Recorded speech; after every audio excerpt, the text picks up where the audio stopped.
पाठ 9 संज्ञा तथा संज्ञा की व्याकरणिक कोटियां। Noun and it's grammatical categories. किसी प्राणी, वस्तु, स्थान, गुण, भाव आदि के नाम का परिचय कराने वाले शब्दों को संज्ञा शब्द कहते हैं। संज्ञा के भेद। संज्ञा के भेद इस प्रकार से किए जाते हैं। संज्ञा 1. व्यक्तिवाचक संज्ञा 2. जातिवाचक संज्ञा 3. भाववाचक संज्ञा। 1. व्यक्तिवाचक संज्ञा। जो संज्ञा शब्द किसी व्यक्ति विशेष, प्राणी, वस्तु या स्थान का बोध कराते हैं, व्यक्तिवाचक संज्ञा कहलाते हैं। व्यक्तियों के नाम: सुभाष चंद्र बोस, नरेंद्र मोदी, सलमान खान, राम रहीम, अमिताभ बच्चन आदि। वस्तुओं के नाम: महाभारत, रामचरितमानस, पुस्तकों या ग्रंथों के नाम: गांडीव, अर्जुन के धनुष का नाम, सुदर्शन चक्र, विष्णु के चक्र का नाम, ताजमहल, इमारत का नाम। प्राणियों के नाम: कामधेनु, देवताओं की गाय का नाम, ऐरावत, इंद्र के हाथी का नाम। स्थानों के नाम: दिल्ली, सूरत, लंदन नगरों के नाम, जर्मनी, भारत देशों के नाम, यूरोप, अमेरिका महाद्वीपों के नाम आदि। 2. जातिवाचक संज्ञा। प्रत्येक व्यक्ति किसी न किसी जाति का सदस्य होता है, जैसे राम, सुरेश, अमित, मीरा आदि मनुष्य हैं। कामधेनु या ऐरावत प्राणी या जानवर हैं। ताजमहल, कुतुब मीनार इमारतें हैं। गांडीव धनुष है। गंगा, यमुना नदियां हैं। इस तरह मनुष्य, जानवर, इमारत, नदियां, धनुष, कुर्सी, मेज, रेडियो, टीवी आदि शब्द जातिवाचक संज्ञा के उदाहरण हैं। अतः जो संज्ञा शब्द किसी जाति, समूह, पदार्थ आदि का बोध कराते हैं, जातिवाचक संज्ञा शब्द कहलाते हैं। जातिवाचक संज्ञा शब्दों के 2 उपभेद किए जाते हैं। 1. द्रव्यवाचक संज्ञा। इस वर्ग में द्रव्य या पदार्थ आते हैं जिनसे तरह तरह की वस्तुएं बनाई जाती हैं, जैसे लोहा, सोना, चांदी, तांबा, कोयला, अनाज, प्लास्टिक, लकड़ी, घी, तेल, दूध, दही आदि। 2. समूहवाचक संज्ञा। समूह या ग्रुप या समुदाय का बोध कराने वाले शब्द समूहवाचक संज्ञा शब्द कहे जाते हैं, जैसे कक्षा, पुलिस, सेना, परिवार, भीड़, टीम आदि। 3. भाववाचक संज्ञा। जो संज्ञा शब्द किसी व्यक्ति या वस्तु के गुण, दोष, शील, स्वभाव, धर्म, भाव, अवस्था आदि का बोध कराते हैं, भाववाचक संज्ञा कहलाते हैं, जैसे बुढ़ापा, क्रोध, मोटापा।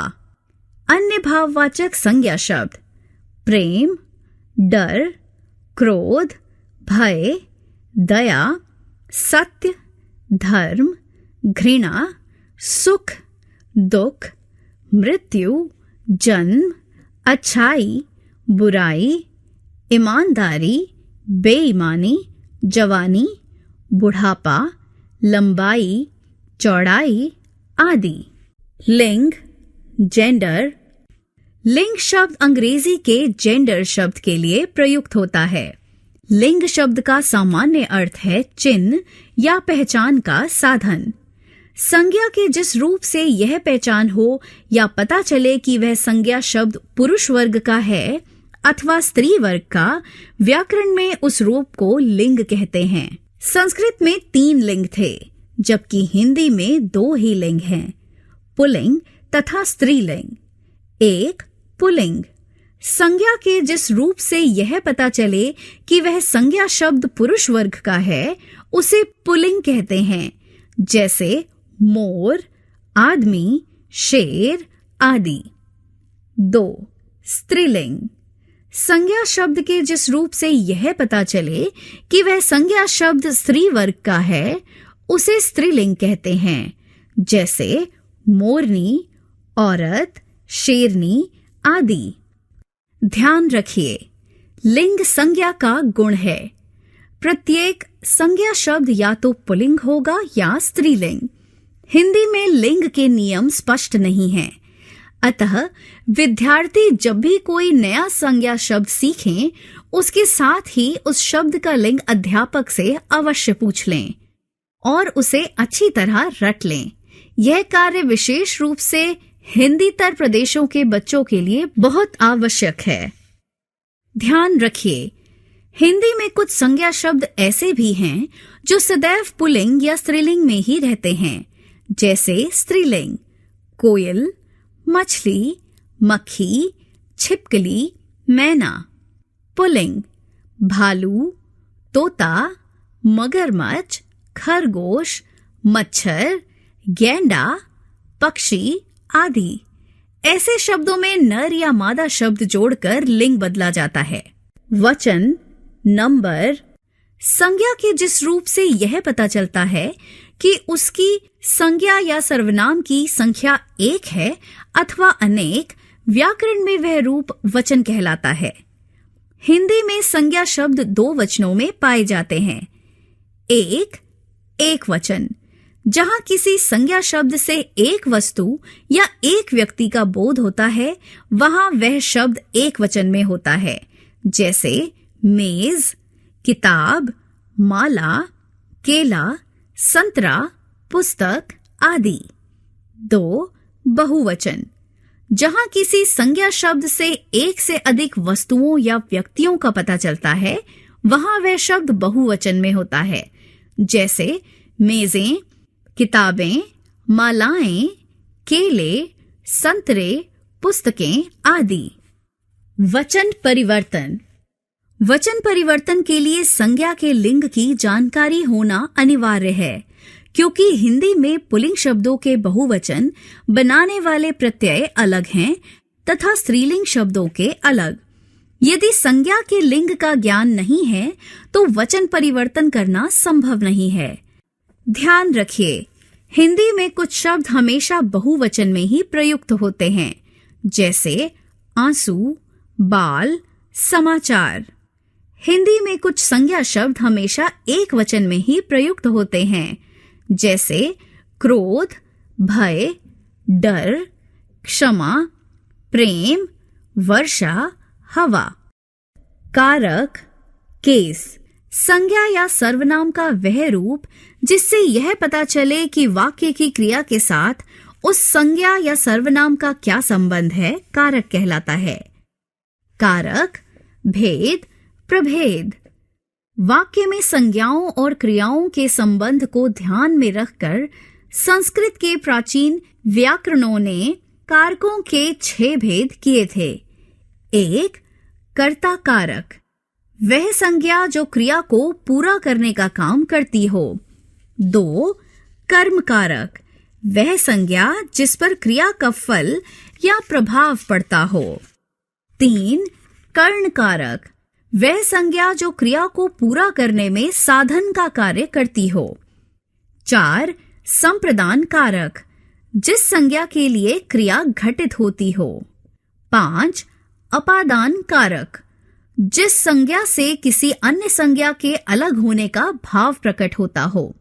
6. अधिकरण कारक, जो संज्ञा क्रिया के घटित होने का आधार बनती हो। आगे चलकर इस सूची में 2 नाम और जोड़ दिए गए हैं। 7. संबंध कारक, 2 संज्ञा के बीच का संबंध। 8. संबोधन कारक, वह संज्ञा जिसे वक्ता द्वारा संबोधित किया गया हो। 1. कर्ता कारक, कारकीय चिन्ह शून्य, ने, से, के द्वारा। वाक्य में संज्ञा या सर्वनाम के जिस रूप से यह पता चले कि वह क्रिया को पूरा करने का कार्य कर रहा है, तो वह संज्ञा कर्ता कारक में होती है। 1. बच्चा लिख रहा है।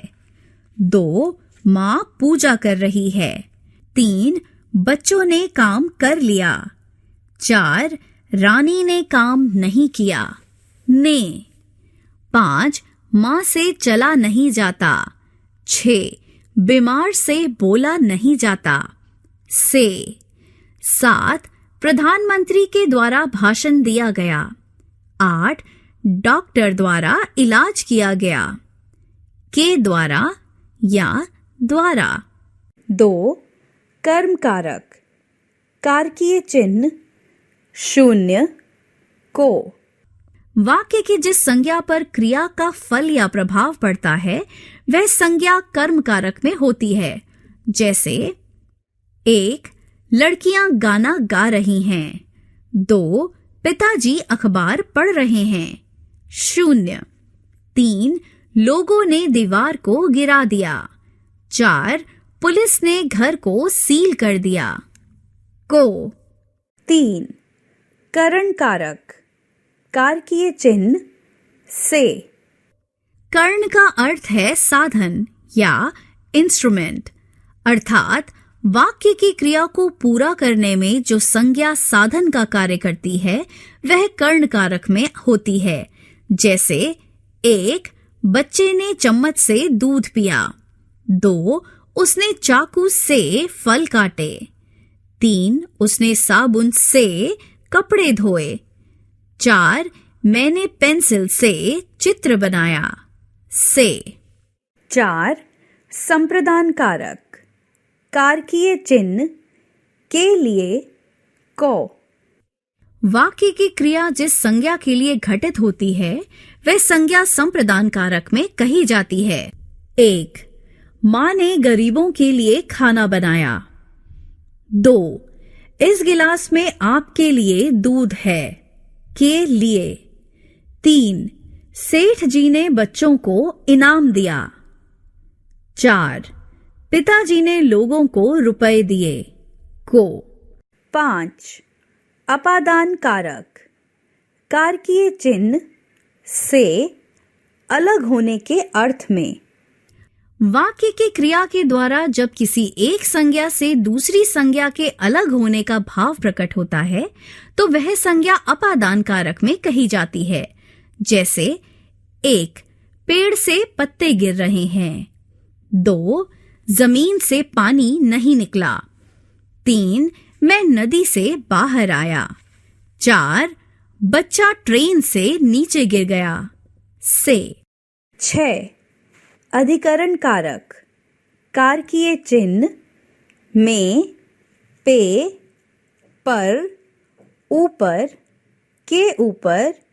के नीचे, के पहले, के बाद आदि। क्रिया जिस स्थान या समय पर घटित होता है, उस स्थान या समय को बताने वाली संज्ञा अधिकरण कारक में होती है। जैसे बच्चा छत पर बैठा है। वाक्य में छत संज्ञा बच्चे के बैठने का आधार बनी है, अतः यहाँ संज्ञा छत अधिकरण कारक में है तथा क्रिया के साथ उसके इस संबंध को बताने वाला कारकीय चिन्ह है पर। 1. बच्चे छत पर खेल रहे हैं। 2. वह घर पर नहीं है, पर। 3. माँ रसोई में है। 4. हम जून में शिमला जाएंगे, में। 5. वह मेज के ऊपर खड़ा है। 6. बिल्ली पलंग के नीचे है, के ऊपर या के नीचे। 7. संबंध कारक, कारकीय चिन्ह, का, के, की, रा, रे, री। जहां किसी संज्ञा या सर्वनाम का किसी दूसरे संज्ञा या सर्वनाम के साथ संबंध दिखाया जाता है, वहां वे संज्ञा सर्वनाम संबंध कारक में होते हैं। जैसे सुजीत का बेटा बीमार है, इस वाक्य में सुजीत तथा बेटा दोनों संज्ञाओं के बीच के संबंध को का परसर्ग से दिखाया गया है। यहाँ संज्ञा सुजीत दूसरी संज्ञा बेटा के साथ संबंध कारक में है। 1. यह बच्चों का कमरा है। 2. उसने सोने की चेन खरीदी। 3. तुम्हारे घर में कौन कौन है। 4. मेरी बहन लंदन से आई है। का, के, की, रा, रे, री। 8. संबोधन कारक। कारकीय चिन्ह हे, रे, अरे, ओ आदि। जब वक्ता द्वारा किसी संज्ञा का ध्यान आकर्षित किया जाए या उसे संबोधित किया जाए तो वह संज्ञा संबोधन कारक में होती है। संबोधित संज्ञा से पहले प्रायः हे, रे, अरे आदि विस्मयादि सूचक शब्द लगाए जाते हैं। जैसे 1. हे राम, मैं कब ठीक होऊंगा। 2. अरे भाई, मेरी मदद करो। 3. ए लड़के, यहां आओ। 4. हे भगवान, मेरी रक्षा कर। हमने सीखा किसी व्यक्ति, वस्तु, स्थान, अवस्था, भाव आदि के नाम का बोध करने वाले शब्द संज्ञा कहे जाते हैं। संज्ञा के 3 प्रमुख भेद होते हैं: व्यक्तिवाचक, जातिवाचक तथा भाववाचक संज्ञा। जातिवाचक संज्ञा के 2 उपभेद हो जाते हैं: द्रव्यवाचक तथा समूहवाचक। संज्ञा शब्द के जिस रूप से यह जाना जाता है कि वह पुरुष जाति का है या स्त्री जाति का, व्याकरण में उस रूप को लिंग कहते हैं। प्रत्येक संज्ञा शब्द या तो पुल्लिंग में होता है या स्त्रीलिंग में। वचन वह व्याकरणिक कोटि है जिससे यह पता चलता है कि कोई संज्ञा शब्द एक के रूप में ग्रहण किया जाएगा या अनेक के रूप में। हिंदी में संज्ञा शब्दों के 2 वचन होते हैं: एक वचन तथा बहुवचन। संज्ञा या सर्वनाम का वह रूप जिससे यह पता चले कि वाक्य की क्रिया के साथ उनका क्या संबंध है, कारक कहलाता है। हिंदी में वाक्य की संज्ञाएं 8 कारकों में आ सकती हैं। ये कारक हैं: कर्ता कारक, कर्म कारक, कर्ण कारक, संप्रदान कारक, अपादान कारक, अधिकरण कारक, संबंध कारक तथा संबोधन कारक।